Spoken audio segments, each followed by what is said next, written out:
All right, Jill, thanks so much for joining us. Jill Bodensteiner, Notre Dame grad, class of 91.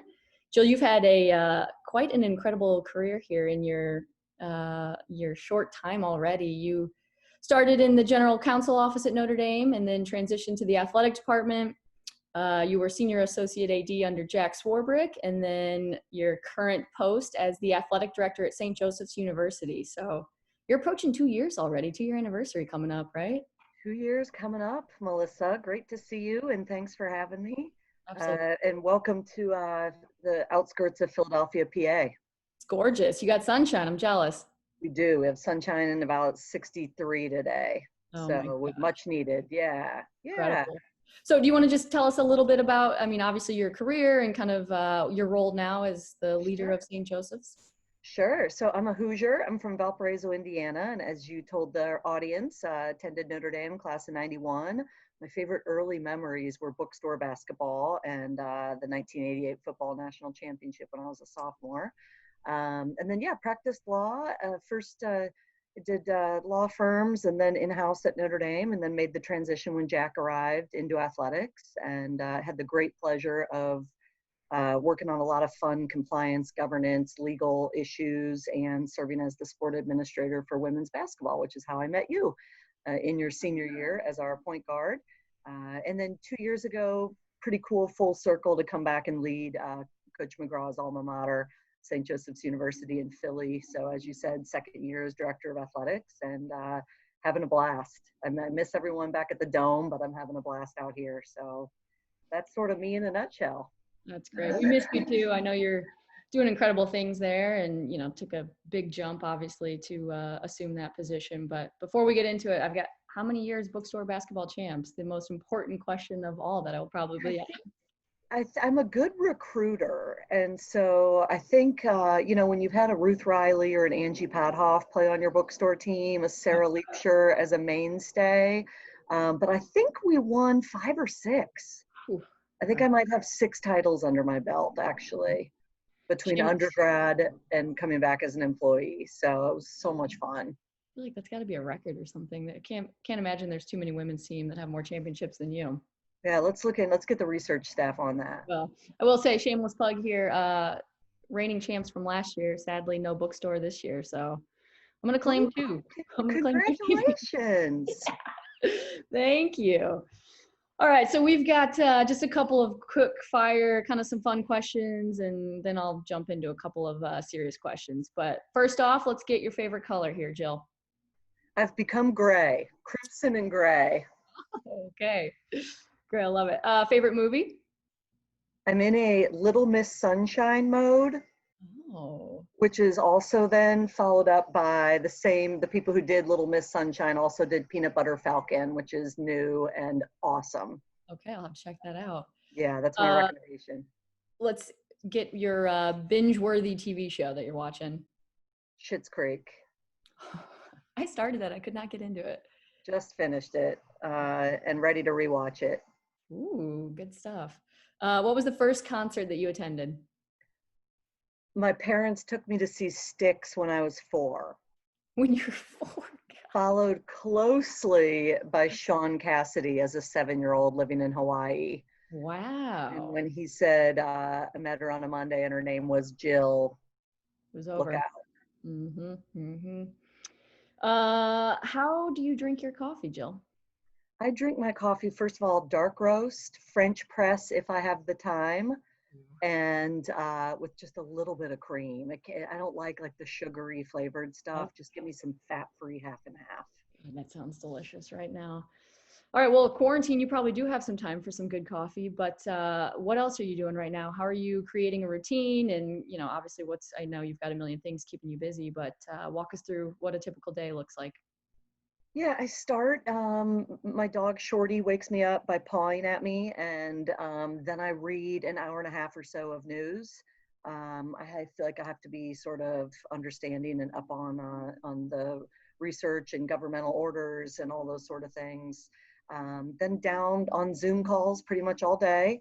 I'm now probably heading toward 50-50 pandemic related and regular work. Obviously for the first month or so, it was 100 to 0. But I'm starting to get balance back. And so, yeah, I'm at my house working all day on Zoom most of the day. I carved out Friday, just blocked off the whole day to get some actual work done.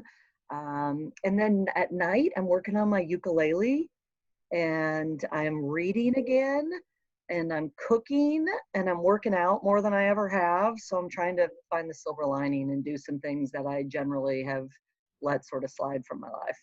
Yeah, good for you. I mean, I feel like it's hard to stay in the routine and, just staying focused on what's important, but also finding, some me time and the positives through it all. So I wish the ukulele was close. I would love for a little jingle. Yeah, I think that's may not be ready for the prime time yet, but I'll keep you posted. Yeah, thank you. Thank you. Okay, just a couple quick more. Obviously, you mentioned a couple of your favorite Notre Dame memories, bookstore, and that. Do you have one that kind of tops them all with your time as an undergrad and then obviously as an employee of the university?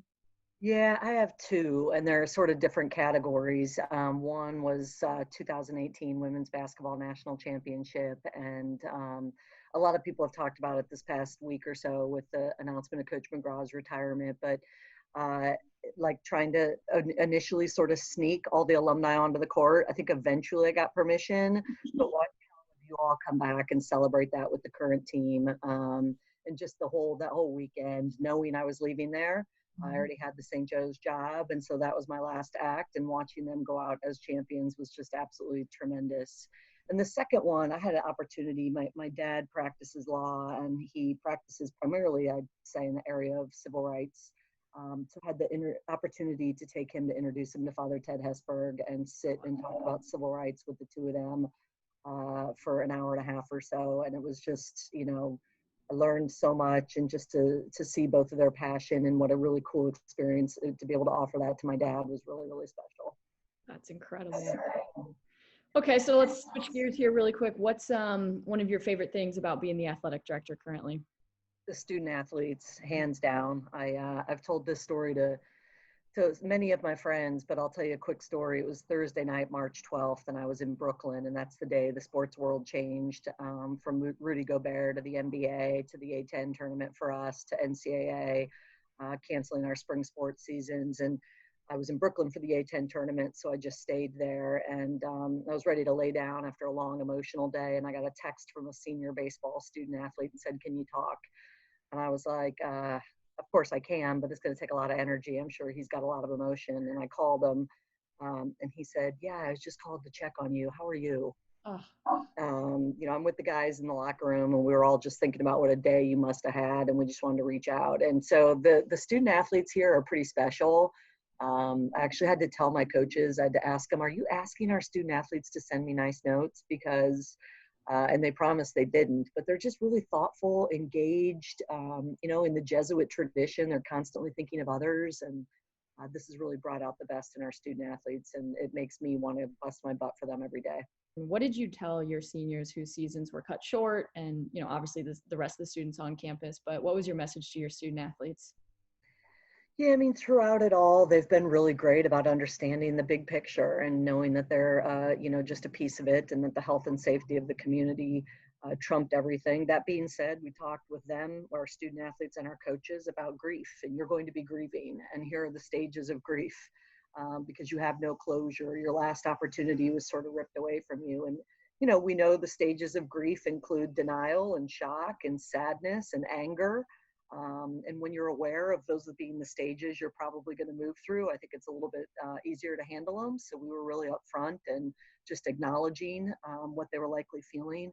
I think uncertainty is the scariest thing right now for a lot of people and the most anxiety producing. So we committed to finding opportunities and making our decisions of whether our super seniors who wanted to come back could come back as soon as we possibly could to help with give them a little certainty in uncertain times. But as I said, and on many days, they were propping me up, which is a testament to the kind of young men and women we bring out here on Hawk Hill. Yeah.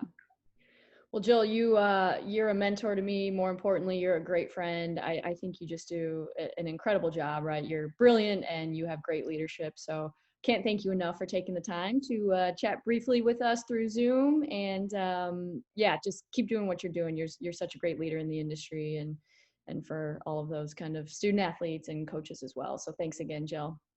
Thanks, Melissa. It's been a pleasure watching you grow. Congrats on your current role. I'm so happy and lucky. Notre Dame is so lucky to have you in that spot. And yeah, it's really great to talk to you too. I should have mentioned one of my greatest moments was when they surprised me with an honorary monogram.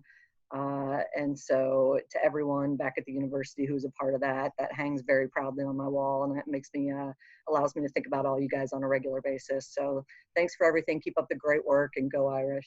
Go Irish. Well deserved And monogram. go Hawks. Go What's that?